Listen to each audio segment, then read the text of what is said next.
Hello everyone, আজকে আমরা একটা গুরুত্বপূর্ণ টপিক নিয়ে আলোচনা করবো। সেটা হচ্ছে মিউটার রোটেশন। ঠিক আছে, বায়োমলিকুলস যে চ্যাপ্টার আছে সেই চ্যাপ্টার অন্তর্গত কার্বোহাইড্রেটের মধ্যে এই মিউটার রোটেশনটা পড়ে। এই টপিকটা আমাদের বুঝতে একটু সমস্যা হয় বা কনফিউশন হালকা থেকে যায়, সেটা আজকে আমরা সেই কনফিউশনটা আমরা ক্লিয়ার করবো। ঠিক আছে, তাহলে শুরু করা যাক। যদি আমরা মিউটার রোটেশনের ডেফিনেশনটা দেখি, mutarotation is the change in optical rotation of sugar solution due to the inter conversion between alpha and beta anomer in aqueous solution. ঠিক আছে, আশা করি কিছু বুঝতে পারলাম না, তাই তো? এখানে কয়েকটা টার্ম আমাদেরকে লক্ষ্য করতে হবে। অপটিক্যাল রোটেশন, আলফা বিটা এনোমার্স, এই কয়েকটা জিনিস। ঠিক আছে, তাহলে আমাদেরকে মিউটার রোটেশন বুঝতে গেলে কয়েকটা জিনিস সম্পর্কে নলেজ রাখতে হবে। সেটা হচ্ছে অপটিক্যাল অ্যাক্টিভিটি,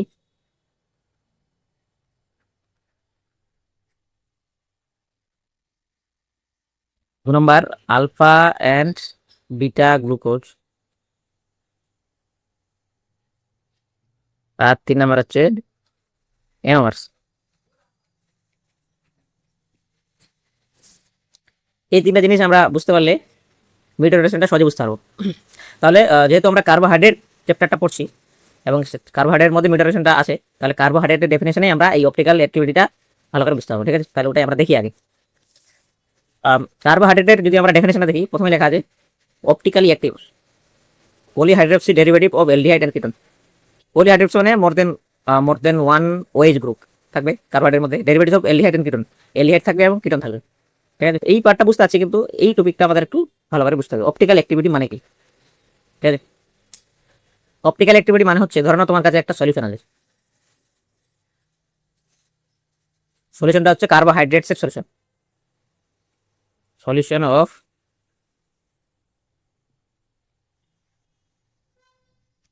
কার্বোহাইড্রেটস। ঠিক আছে, এবার কি করতে হবে, ধরো নাও এই সলিউশনের মধ্যে দিয়ে পিপিএল,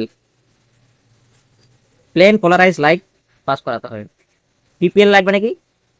তোমার আমাদের যে নর্মাল লাইটগুলো হয় বা রাস্তাঘাটে বা বাড়িতে যেগুলো থাকে, তার যে ছড়িয়ে পড়ার ডাইরেকশনটা সব সব সাইডে থাকে, এক্স ওয়াই জেড বিভিন্ন সাইডে ছড়িয়ে পড়ে। কিন্তু প্লেন পোলারাইজ লাইটের ডাইরেকশন ইউনিডাইরেকশন, মানে একদিকেই যায়, এইভাবে যায়। ঠিক আছে, এইভাবে মানে ইউনিডাইরেকশন, ওয়ান এক্সিস বরাবর যায়। তো কার্বোহাইড্রেটের একটা সলিউশন নিলাম এবং তার মধ্যে দিয়ে প্লেন পোলারাইজ লাইট পাস করানো। ঠিক আছে, প্লেন পোলারাইজ লাইট পাস করানোর পরে যদি এই সলিউশনটা এই লাইটটাকে রোটেট করে দেয়, মানে এই এক্সিস বরাবর যাচ্ছিল, এক্সিস বরাবর না গিয়ে হয় ক্লকওয়াইজ রোটেট করাবে অথবা অ্যান্টি ক্লকওয়াইজ রোটেট করায়। যদি ক্লকওয়াইজ অথবা অ্যান্টি ক্লকওয়াইজ রোটেট করায়, তখন এই সলিউশনটাকে বলবো আমরা হচ্ছে অপটিক্যালি অ্যাক্টিভ।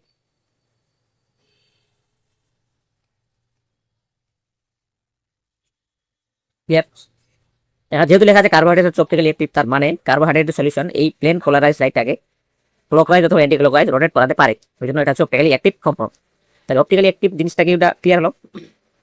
এরপর যদি এই ছবিটা দেখি, এখানে ছিল আনপোলারাইজ লাইট, মানে আমাদের যে নর্মাল লাইটগুলো থাকে বিভিন্ন ডাইরেকশনে ছড়িয়ে আছে। ঠিক আছে, এবার একে পোলারাইজার দিয়ে পাস করার ফলে কি হবে, ইউনিট, এটা ইটস বিকাম ইউনিট ডাইরেকশন, মানে এক ডাইরেকশনে চলবে, একটা ডাইরেকশনে চলবে। এবার এদিকে যাচ্ছে, এদিকে যাচ্ছে, যাওয়ার পর স্যাম্পল, মানে আমি এখানে লাইটটাকে পাস করছি কার্বোহাইড্রেটের সলিউশনের মধ্যে দিয়ে। ঠিক আছে, যেটাকে আমরা ডিটারমাইন করতে যাবো তাকে বলা হচ্ছে সলিউশন। এখানে কার্বোহাইড্রেট জায়গায় আমি অন্য কিছু নিতে পারি। যেহেতু কার্বোহাইড্রেট অপটিক্যালি অ্যাক্টিভ, তার মানে কার্বোহাইড্রেট সলিউশনের মধ্যে যদি আমি লাইনটাকে পাস করাই, তাহলে এই লাইটটা দেখো ইউনিট ডাইরেকশন ছিল, সলিউশনের মধ্যে দিয়ে পাস করার পর এর অ্যাঙ্গেলটা চেঞ্জ হয়ে গেছে। প্রথমে এই বরাবর ছিল, এই বরাবর ছিল, এই বরাবর চলে আসছে, একটা অ্যাঙ্গেল চলে আসছে এখানে। আর হচ্ছে plane polarise light is rotate by enantiomer clockwise একে রোটেট করে দিয়েছে। তার মানে কার্বোহাইড্রেট সলিউশন হচ্ছে অপটিক্যালি অ্যাক্টিভ।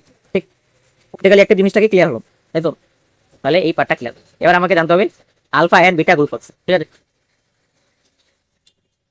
আমরা দেখবো যে এটা হচ্ছে গ্লুকোজের ওপেন স্ট্রাকচার। ঠিক আছে, গ্লুকোজের দু ধরনের স্ট্রাকচার, একটা হচ্ছে ওপেন স্ট্রাকচার, একটা হচ্ছে সাইক্লিক স্ট্রাকচার। সাইক্লিক স্ট্রাকচার কি করে হয়, যদি আমরা দেখি ওপেন স্ট্রাকচারের মধ্যে যদি আমরা নাম্বারিং করি, এটা হচ্ছে 1, এটা 2, 3, 4, 5, 6, 5 নাম্বারে যে কার্বনটা আছে তার সঙ্গে যে ওএইচটা যুক্ত আছে, এই ওএইচ লোন পেয়ার আছে, এই লোন পেয়ার দিয়ে কার্বনিল গ্রুপের কার্বনকে অ্যাটাক করা হয়। কেন অ্যাটাক করলো, তার কারণ হচ্ছে কার্বনিল, এটা কার্বনিল গ্রুপ, কার্বনের সঙ্গে যুক্ত আছে অক্সিজেন। ঠিক আছে, এবার আমরা জানি অক্সিজেনের ইলেকট্রোনেগেটিভিটি কার্বনের থেকে অনেক বেশি, অনেক ইলেকট্রোনেগেটিভিটি হাই হওয়ার ফলে অক্সিজেন কি করবে, কার্বনের কাছ থেকে ইলেকট্রন টেনে নেবে। ঠিক আছে, ইলেকট্রন টেনে নিলে গেবে এর কাছে ইলেকট্রনের ঘাটতি চলে আসবে, এটাকে ডিনোট করা হয় পার্শিয়াল পজিটিভ চার্জ দিয়ে, মানে এর কাছে ইলেকট্রনের ঘাটতি আসবে। যেহেতু অক্সিজেন ইলেকট্রন কার্বনের কাছ থেকে নিয়ে নিয়েছে, তার মানে নর্মালের তুলনায় অক্সিজেনের কাছে একটু ইলেকট্রন বেশি থাকবে, ওটাকে ডিনোট করে নেগেটিভ, পার্শিয়াল নেগেটিভ সাইন দিয়ে। তার মানে এর কাছে ইলেকট্রনের ঘাটতি আছে। এবার অক্সিজেনের মাথায় লোন পেয়ার আছে, মানে অক্সিজেনের মাথায় ইলেকট্রন আছে। এবার এই অক্সিজেনটা যেহেতু এর ইলেকট্রনের ঘাটতি আছে, লোন পেয়ার দিয়ে একে অ্যাটাক করে, ঠিক আছে। অ্যাটাক করার পর কি হবে, এখানে অ্যাটাক করবে আর এইটা বট উপরে চলে যাবে, মানে এই দুটো যে ইলেকট্রন আছে সেটা অক্সিজেনের মাথায় নেগেটিভ হয়ে যাবে, মানে এইভাবে হবে। এখানে অ্যাটাক করার পরে এটা হয়ে যাবে এইভাবে, এই নেগেটিভ চার্জটা অক্সিজেনের মাথায় থাকবে, ঠিক আছে। আমি ভালো করে দেখাচ্ছি একটু।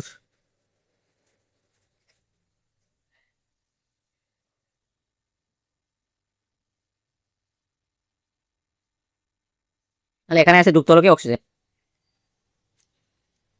এখানে ছিল হাইড্রোজেন যুক্ত, এইগুলো আমি লিখছি না, ঠিক আছে, জাস্ট কনসেপ্টটা বোঝার চেষ্টা করো। যেহেতু অক্সিজেন নিজের লোন পেয়ার দিয়ে এটা করেছে, তার মানে এর কাছে ইলেকট্রন ঘাটতি হয়ে গেছে, এটাকে নিউট্রালাইজ করার জন্য এই হাইড্রোজেনটাকে দুটো ইলেকট্রনকে দিয়ে দিবে, এটা বেরিয়ে যাবে, তারপরে এটা নিউট্রালাইজ হয়ে যাবে, ঠিক আছে। এটা হচ্ছে একটু বেসিক কোন কেমিস্ট্রি ছিল, অর্গানিক কেমিস্ট্রি। তাহলে আমরা দেখলাম যে 5 নাম্বার কার্বন থেকে অক্সিজেনটা গিয়ে কার্বনকে অ্যাটাক করছে এবং এরকম একটা সিচুয়েশন উৎপন্ন হচ্ছে, ঠিক আছে। এই যে এবার অক্সিজেন মাথায় নেগেটিভ আছে, এত চাইবে না এর মাথায় কোনো চার্জ থাকুক, নিউট্রালাইজ হয়ে যাবে, গিয়ে এই হাইড্রোজেনটা তখন নিয়ে নেবে, যেটা বেরিয়ে গেলো, তাহলে এটা উৎপন্ন হয়ে যাবে OH, ঠিক আছে। এবার এই কারণে আমার উৎপন্ন আলটিমেটলি OH, ঠিক আছে। এবার এই OH-টা যেটা উৎপন্ন হলো, এই OH-টা পজিশন অনুযায়ী দুটো স্ট্রাকচার আমরা পাই।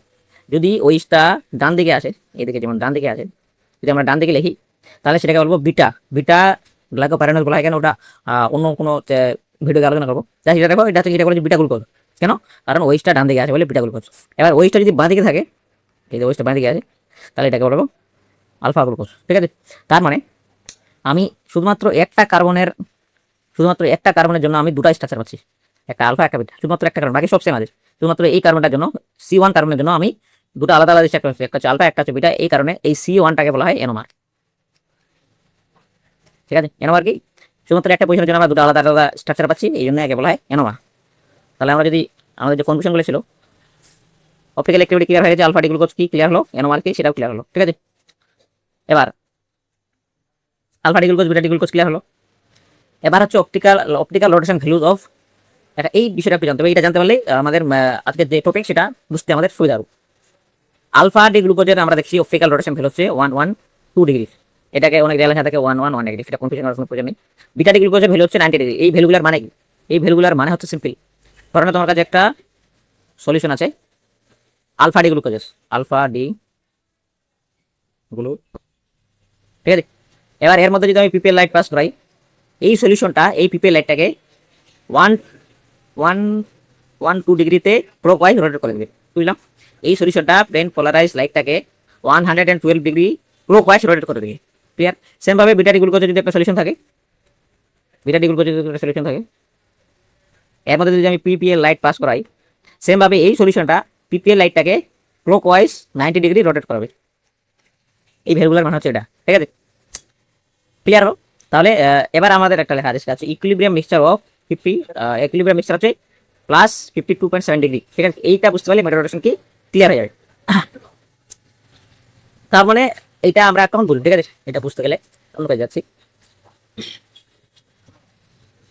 আমার কাছে জল আছে, এটা হচ্ছে পিওর ওয়াটার, ঠিক আছে। এর আমি কি করলাম, আলফা ডি গ্লুকোজ, আর পিওর আমার কাছে পিওর আলফা ডি গ্লুকোজ আছে, এটাকে আমি কি করলাম জলে অ্যাড করলাম, এর সাথে কি ওয়াটারের মধ্যে আমি কি করলাম আলফা ডি গ্লুকোজটাকে অ্যাড করলাম। অ্যাড করার পরে কি হলো, যখনই অ্যাড করবো, এটা হচ্ছে আমার সাইক্লিক স্ট্রাকচার, তাই তো দেখলাম একটু সাইক্লিক স্ট্রাকচার দেখলাম। এই যে আলফা আর বিটা হচ্ছে সাইক্লিক স্ট্রাকচার, আর এটা হচ্ছে ওপেন স্ট্রাকচার, ঠিক আছে। আলফা ডি আর বিটা ডি লেখা থাকলে বুঝবি সেটা হচ্ছে সাইক্লিক স্ট্রাকচার। তো আলফা ডি গ্লুকোজ যদি আমি নর্মাল জলে ঢাললাম, তখন কি হবে, এই যে সাইক্লিক স্ট্রাকচারটা খুলে যাবে, খুলে গিয়ে ওপেন স্ট্রাকচার পরিণত হবে।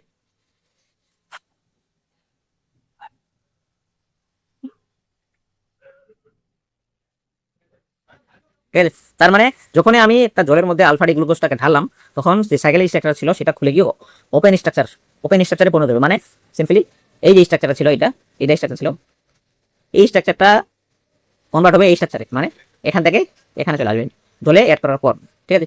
যখন এই ওপেন স্ট্রাকচার হয়ে গেল, তার মানে আবার আমার কাছে দুটো কন্ডিশন হতে পারে, দুটো পসিবিলিটি হতে পারে। কি হতে পারে, ওপেন স্ট্রাকচার থেকে আবার আলফা ডি গ্লুকোজ হতে পারে অথবা বিটা ডি গ্লুকোজ হতে পারে, সেটা ডিপেন্ড করবে পজিশন অফ দ্য ওয়েটের উপর। যদি ডান দিকে থাকে তাহলে বিটা, যদি বাঁ দিকে থাকে তাহলে আলফা, ঠিক আছে। তাহলে গেল প্রথমে জলের মধ্যে যখন আলফা ডি গ্লুকোজটাকে ঢাললাম, সেটা সাইক্লিক ফর্মে ছিল, সেটা খুলে গিয়ে ওপেন ফর্মে আসলো। ওপেন ফর্মে আসার পর যেহেতু ওপেন ফর্মে চলে আসলো, তার মানে এখানে দুটো পসিবিলিটি হতে পারে, অথবা আলফা ডি গ্লুকোজ হতে পারে অথবা বিটা ডি গ্লুকোজ হতে পারে। তখন আমরা পাবো এখানে alpha D glucose plus beta D glucose. তার মানে কি এরকম সিম্পলি যদি বাংলা ভাষায় বলি, আমি জলের মধ্যে আলফা ডি গ্লুকোজ ঢাললাম, ঢালার পরে কি হবে, আলফা ডি গ্লুকোজকে ঢালার পরে কিছুক্ষণ পর আলফা ডি গ্লুকোজ এর এই মিক্সচারটাতে আমরা পাবো আলফা ডি গ্লুকোজ পাবো, বিটা ডি গ্লুকোজ পাবো, তাই না? মানে একটা মিক্সচার পাবে, আলফা ডি গ্লুকোজ আর বিটা ডি গ্লুকোজের একটা মিক্সচার পাবো, যেটা কিনা ইকুইলিব্রিয়ামে থাকবে, ঠিক আছে? আলফা ডি গ্লুকোজ থেকে বিটা ডি গ্লুকোজ উৎপন্ন হবে, বিটা ডি গ্লুকোজ থেকে আলফা ডি গ্লুকোজ উৎপন্ন হবে, ঠিক আছে? তার মানে আলফা ডি সেম ভাবে যদি আমি এখানে এই সলিউশনের মধ্যে বিটা ডি গ্লুকোজ অ্যাড করতাম, সেম ভাবে বিটা ডি গ্লুকোজের সাইক্লিক ফর্মটা খুলে গিয়ে ওপেন স্ট্রাকচার ফর্ম করতো এবং ওই মিক্সচারে আমরা আলফা ডি গ্লুকোজ পেতাম। তার মানে আমি যদি একটা সলিউশন গেট করছি বা একটা পিওর কম্পাউন্ড গেট করছি আলফা ডি গ্লুকোজ অথবা বিটা ডি গ্লুকোজ, ফাইনালি আমি ওই সলিউশনের মধ্যে আলফা ডিও পাচ্ছি, বিটা ডিও পাচ্ছি, ঠিক? এর ফলে কি হবে, এর ফলে এই যে সলিউশনটা উৎপন্ন হলো যেখানে আলফা ডিও থাকছে বিটা ডিও থাকছে, এবার এর মধ্যে যদি আমি পিপিএল লাইট পাস করাই, এর মধ্যে যদি আমি পিপিএল লাইট পাস করাই, যেহেতু সলিউশনের মধ্যে আলফা এবং বিটা ডি দুটোই আছে, যার ফলে কি হবে, এর মধ্যে একটা ইকুইলিব্রিয়াম অপটিক্যাল রোটেশন আসবে, সেটা হচ্ছে 52 ডিগ্রি প্লাস 52.7 ডিগ্রি, ঠিক আছে? এটা 52.7 ডিগ্রি কেন আসলো? কারণ সলিউশনের মধ্যে আলফা ডি এবং বিটা ডি দুটো আছে। আসার কথা কত ছিল? 120 ডিগ্রি। কেন? কারণ আমি আলফা ডি গ্লুকোজের সলিউশন বানিয়েছি এবং তার মধ্যে প্লেন পোলারাইজড লাইট পাস করছে, কিন্তু দেখছি 52 ডিগ্রি 52.7 ডিগ্রি আসছে। কেন? কারণ সলিউশনের মধ্যে আলফা ডি গ্লুকোজও আছে, বিটা ডি গ্লুকোজও আছে। এই যে অপটিক্যাল রোটেশনের যে ভ্যালুটা চেঞ্জ হলো, আলফা ডি গ্লুকোজের মধ্যে 112 ডিগ্রি আসার কথা ছিল, কিন্তু আসলে কত? 52 ডিগ্রি, মানে কমে গেল। সেম ভাবে যদি বিটা ডি গ্লুকোজে নেই 90 ডিগ্রি আসার কথা থাকবে, কিন্তু আসবে 52 ডিগ্রি, মানে কমে যাবে। এই যে চেঞ্জ হলো অপটিক্যাল রোটেশন, সেটাকে বলা হচ্ছে মিউটার রোটেশন। এবার যদি আমরা ডেফিনেশনটা দেখি, এবার বুঝতে হবে কি বলছে। Mutarotation is the change in optical rotation of sugar solution. Change in optical rotation of sugar solution মানে 112 ডিগ্রি হওয়ার কথা ছিল, সেটা হচ্ছে 52 ডিগ্রি, 90 ডিগ্রি হওয়ার কথা ছিল, সেটা হচ্ছে 52 ডিগ্রি। এটা আলফা ডি গ্লুকোজের সলিউশনের ক্ষেত্রে, এটা বিটা ডি গ্লুকোজের সলিউশনের ক্ষেত্রে, due to the inter conversion between alpha D glucose and beta D glucose. তার মানে সলিউশনের মধ্যে যখন আলফা ডি গ্লুকোজকে আমি অ্যাড করছি, তখন সেটা আর আলফা ডি গ্লুকোজ থাকছে না, তার মধ্যে বিটা ডি গ্লুকোজে চলে আসে, তাই তো? এবং এরা একে অপরের সঙ্গে ইন্টার কনভার্ট হচ্ছে, আলফা ডি গ্লুকোজ আর বিটা ডি গ্লুকোজ হচ্ছে একে অপরের সঙ্গে ইন্টার কনভার্সন থাকছে। তার মানে এবার ক্লিয়ার হলো আশা করি। Mutarotation is the change in optical rotation. অপটিক্যাল রোটেশনের চেঞ্জ হচ্ছে of sugar solution due to ইন্টার conversion between alpha D and beta এনোমারটা কি বুঝতে পারলাম? In aqueous solution. তাহলে সহজ ভাষা যদি বলি যে আলফা ডি গ্লুকোজ এবং বিটা ডি গ্লুকোজ যে অ্যাকচুয়াল রোটেশন 112 ডিগ্রি অথবা 90 ডিগ্রি, সেটা চেঞ্জ হয়ে পরিণত হচ্ছে কত? 52 ডিগ্রিতে ক্লকওয়াইজ, ঠিক আছে? এটা হচ্ছে মিউটার রোটেশন। আশা করি বিষয়টা ক্লিয়ার হবে। তো এখানে একটা কোশ্চেন থেকে যায়, কোশ্চেনটা যদি তুমি মিউটার রোটেশনটা ভালো করে বুঝো, তাহলে এই কোশ্চেনটা মাথায় আসা উচিত। এবার প্রশ্নটা একটু জানি, ঠিক আছে? আমি বললাম যে আলফা ডি গ্লুকোজের সলিউশনের মধ্যে, এখানে বললাম আলফা ডি গ্লুকোজের একটা সলিউশন নিলাম, আলফা ডি গ্লুকোজের সলিউশনের মধ্যে যদি আমি প্লেন পোলারাইজ লাইট পাস করি, তাহলে বললাম যে এই সলিউশনটা প্লেন পোলারাইজ লাইটটাকে 112 ডিগ্রিতে রোটেট করবে, 112 ডিগ্রিতে রোটেট করবে, ঠিক আছে? কিছুক্ষণ পর বললাম আমি এখানে বললাম যে আমি যদি জলের মধ্যে আলফা ডি গ্লুকোজ অ্যাড করি, তাহলে আলফা ডি গ্লুকোজ এই সলিউশনটার মধ্যে বিটা ডি গ্লুকোজ এবং আলফা ডি গ্লুকোজের একটা মিক্সচার উৎপন্ন হয়, তাই না? এবং আমরা অপটিক্যাল রোটেশন পাচ্ছি 52 ডিগ্রি, 52.7 ডিগ্রি। তাহলে এই ভ্যালুটা আমি পাচ্ছি কি করে? কারণ কোশ্চেনটা বুঝতে পারলে, কোশ্চেনটা হচ্ছে এই ভ্যালুটা পাওয়ার জন্য আমাকে আলফা ডি গ্লুকোজের সলিউশন বানাতে হবে, ক্লিয়ার?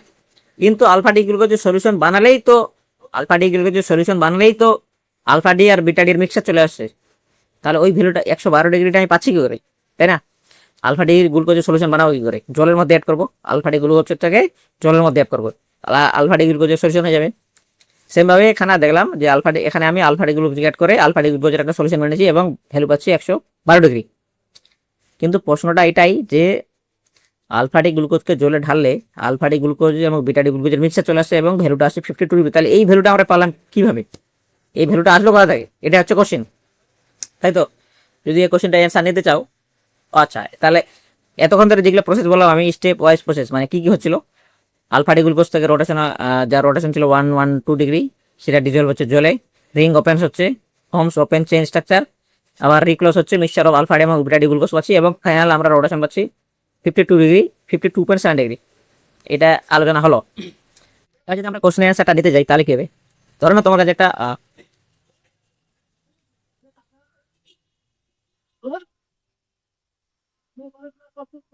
এর মধ্যে আমি আলফা ডি গ্লুকোজ ঢালছি, এটা জল, ঠিক আছে? আলফা ডি গ্লুকোজ, ঠিক আছে, ঢালছি। এ কে ঢালার সঙ্গে সঙ্গেই, একে মিক্স করার সঙ্গে সঙ্গেই কিন্তু alpha D glucose beta D সলিউশনের মধ্যে বিটা ডি গ্লুকোজের ফরমেশন শুরু হয় না, কিছু টাইম লাগে, তাই না? যখন আমি একে জলের মধ্যে ঢালছি বা রাখছি, মিউটার রোটেশন হওয়ার আগেই আমরা এর ভ্যালুটাকে নিয়ে নিই, ক্যালকুলেশন করে নিই। সায়েন্টিস্টরা কি করে, এই মিউটার রোটেশনটা একে আমি জলে ঢাললাম, মিউটার রোটেশন স্টার্ট হওয়ার আগেই সেই একটু টাইমের মধ্যেই এর ভ্যালুটা নিয়ে নেওয়া হয়, এর মধ্যে পিপিএল পাস করে এর ভ্যালুটা একশো ভ্যালুটা নিয়ে নেওয়া হয় এবং সেটা আসে 112 সিম্পল। যদি একটা উদাহরণ দিই, ধরো না তুমি বরফকে মেল্ট করতে আসছো, জলে লিকুইডে পরিণত করতে আসছো, তাই তো? ইনিশিয়ালি বা প্রথমেই বরফটা কি সঙ্গে সঙ্গে গলে জলে পরিণত হয় না, কিছুক্ষণ টাইম লাগে। তোমার ইনিশিয়ালি যদি সেম ভাবে যদি আমি এর ফিজিক্যাল প্রপার্টি বা কেমিক্যাল প্রপার্টি নেই, তাহলে দেখবি বরফেরই কেমিক্যাল বা ফিজিক্যাল প্রপার্টি পাবো ইনিশিয়ালি বা প্রথম টাইমটাতে, যখন মেল্টিং জাস্ট স্টার্ট হয়ে যায়, তাই না? তখনই যদি আমরা এক্সপেরিমেন্ট করি তাহলে দেখবো তোমার আইসারই পার্টিগুলো পাবো, কিছুক্ষণ পর এটা মেল্ট হয়। সেম ভাবে আলফা ডি গ্লুকোজকে যখন জলে ঢালছি, ঠিক আছে, সলিউশন বানানোর জন্য, সঙ্গে সঙ্গে কিন্তু মিটার রোটেশন স্টার্ট হচ্ছে না, বা সঙ্গে সঙ্গে সলিউশনের মধ্যে আলফা ডি গ্লুকোজ এবং বিটা ডি গ্লুকোজের মিক্সচার আসছে না। সেক্ষেত্রে যখন মিটার রোটেশন স্টার্ট হওয়ার আগেই সায়েন্টিস্টরা কি করে, এর মধ্যে পিপিএল লাইট পাস করে এবং এই ভ্যালুটা আমরা পেয়ে থাকি। সেম ভাবে বিটা ডি গ্লুকোজের ক্ষেত্রেও সেক্ষেত্রে আমরা পাই 90 ডিগ্রি। তাহলে এটা হচ্ছে অ্যান্সার, ঠিক আছে? আশা করি বিষয়টা ক্লিয়ার হলো। Thank you so much.